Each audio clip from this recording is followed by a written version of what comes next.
جمعہ کے دن سورہ کہف کی تلاوت کی اس کے لیے اگلے جمعہ تک ایک نور قائم کر دیا جائے گا جو اسے فتنوں سے محفوظ رکھے گا۔ اسی طرح ایک اور حدیث ہے ابو داود کی کہ تم میں سے جو شخص دجال کو پائے اسے چاہیے کہ وہ سورہ کہف کی ابتدائی آیات پڑھے، اس لیے کہ یہ سورت دجال کے فتنے سے پناہ دینے والی ہے۔ اس سورہ مبارکہ میں خاص طور پر ایمان سے متعلق اور مومنین کو جو آزمائشیں اور فتنے لاحق ہوں گے ان کے حوالے سے بڑا مفصل طریقے سے تذکرہ ہے، اور خاص طور سے دور آخر کے فتنوں سے مقابلہ کرنے کے لیے تیار کرنے والی سورہ ہے۔ ہم دیکھتے ہیں کہ اس میں اللہ سبحانہ و تعالیٰ نے 4 طرح کے مختلف آزمائشوں اور ٹرائلز اور فتنوں کا تذکرہ کیا ہے جو ایک مومن کو درپیش ہو سکتے ہیں، جن میں ایمان کی آزمائش کے حوالے سے اصحاب کہف کا قصہ بیان ہوا ہے، اسی طرح دولت کے حوالے سے جو 2 باغ والے ہیں ان کا قصہ بیان ہوا ہے، اسی طرح علم کی آزمائش کے حوالے سے قصہ موسیٰ اور خضر علیہ السلام بیان ہوا ہے، اور اسی طرح اقتدار اور سٹیٹس اور مرتبہ یا رتبہ جو ہے وہ بھی آزمائش ہے، اور اس کے حوالے سے ذوالقرنین کا قصہ جو ہے وہ بیان کیا گیا ہے۔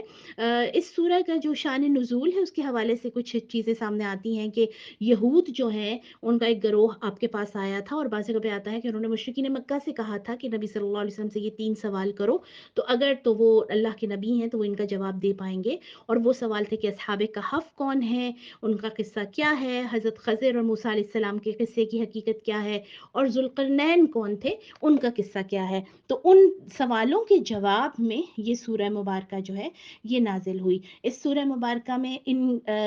آزمائشوں اور ٹرائلز کے علاوہ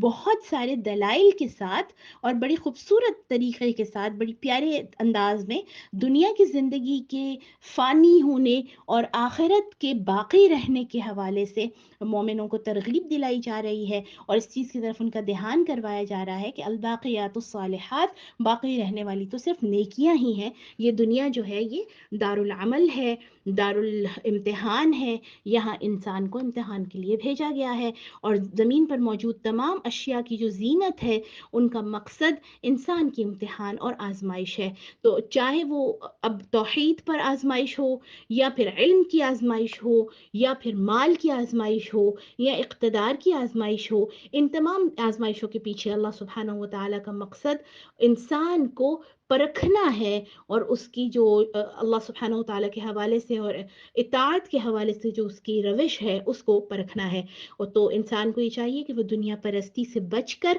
اللہ کی دعوت، توحید اور آخرت کو قبول کر کے اپنے اعمال کو بہتر کرنے کے لیے کوششیں کرے۔ سورہ مریم مکی سورہ ہے، سورہ نمبر 19۔ مریم سلام اللہ علیہا حضرت عیسیٰ علیہ السلام کی والدہ کا نام ہے۔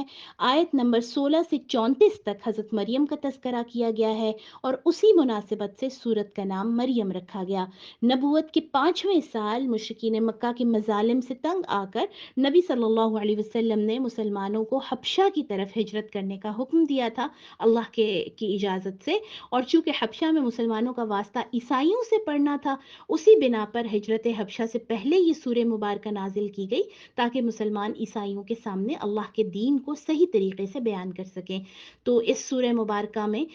ہم دیکھتے ہیں کہ عقیدہ تثلیث جو ٹرینٹی کا عقیدہ ہے کرسچنز کا، اس کی تردید کی گئی، توحید کا تذکرہ کیا گیا، اور توحید کے اس بات کے لیے، توحید سمجھانے کے لیے عقلی دلیل دی گئی کہ جس اللہ نے انسان کو بغیر باپ اور ماں کے پیدا کیا، یعنی آدم علیہ السلام کو عدم سے وجود بخشا، ان کا تو نہ ماں تھی نہ باپ تھے ان کے، تو کیا وہ حضرت عیسیٰ علیہ السلام کو بغیر باپ کے پیدا کرنے پر قادر نہیں؟ پھر عیسائیوں کو ان کی اپنی تاریخ سے توحید کی ایک اور دلیل دی کہ جس اللہ نے حضرت زکریا علیہ السلام کو بڑھاپے میں اولاد دی، اسی اللہ نے حضرت مریم کو بغیر شوہر کے بیٹا عطا فرمایا۔ اور پھر حضرت عیسیٰ علیہ السلام کی پیدائش کے فوراً بعد کی گفتگو کا تذکرہ ہے کہ جو انہوں نے اپنی ماں کی گود میں یہ کہا کہ میں اللہ کا بندہ ہوں، اللہ میرا رب ہے اور تمہارا بھی رب ہے، اس کی عبادت کرو۔ تو اس گفتگو کو جو ہے وہ پیش کر کے عقیدہ تثلیث یعنی ٹرینٹی کی تردید کی گئی۔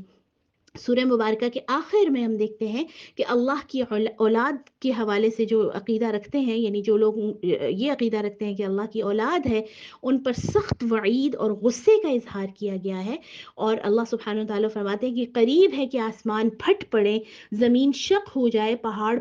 جو ہے وہ ریزہ ریزہ اور پارا پارا ہو جائیں، کہ یہ لوگ جو اللہ پر یہ الزام باندھتے ہیں کہ اللہ کی اولاد ہے۔ اس کے علاوہ حضرت زکریا کی دعاؤں، حضرت عیسیٰ، حضرت یحییٰ کی پیدائش، حضرت مریم کی پوری وہ کہانی ہے، ان کی پاک دامنی کا بیان ہے، حضرت ابراہیم علیہ السلام، اسماعیل علیہ السلام، موسیٰ علیہ السلام، ہارون علیہ السلام، ادریس علیہ السلام کا ذکر خیر بھی اس سورہ میں آپ کو ملے گا۔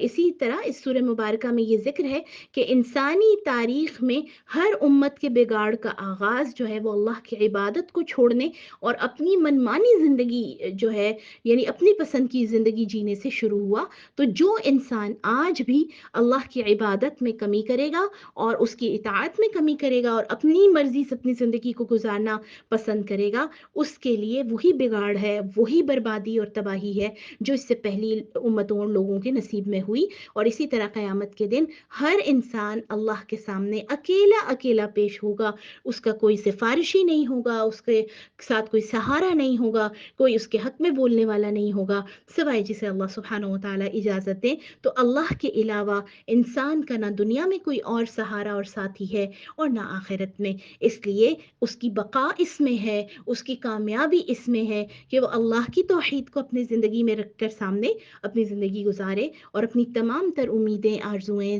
جو دعائیں ہیں وہ اسی سے وابستہ رکھیں۔ وما علینا الا البلاغ۔ السلام علیکم ورحمۃ اللہ۔